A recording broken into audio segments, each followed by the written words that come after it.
বনের এক কোণে আজ খুব হইচই। সব প্রাণীরা জড়ো হয়েছে। আজ আবার দৌড় প্রতিযোগিতা।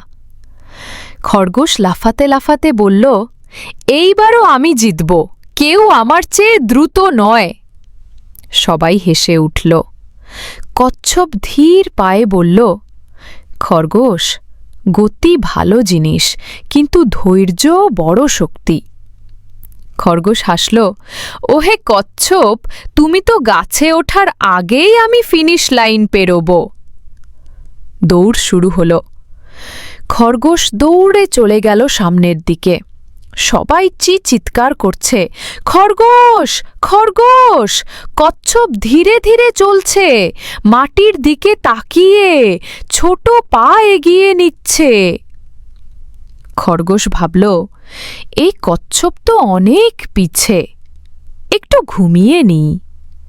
সে এক গাছের নিচে গিয়ে ঘুমিয়ে পড়ল। কচ্ছপ ধীরে ধীরে এগিয়ে গেল।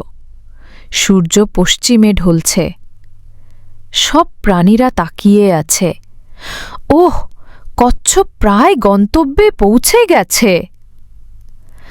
ঠিক তখন খরগোশ ঘুম থেকে উঠল। তাড়াহুড়ো করে দৌড়াতে লাগল। কিন্তু ততক্ষণে কচ্ছপ হাসি মুখে ফিনিশ লাইন পেরিয়ে গেল। সব প্রাণী হাততালি দিল, কচ্ছপ জিতেছে। খরগোশ লজ্জা পেয়ে বলল, আমি গতি নিয়ে অহংকার করেছিলাম, কিন্তু আজ বুঝলাম ধৈর্য, অধ্যবসায় আর আত্মবিশ্বাস থাকলে গতি কিছুই নয়।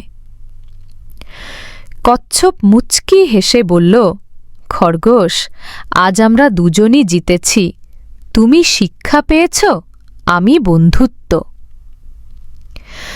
ধীরে চলা মানে হেরে যাওয়া নয়।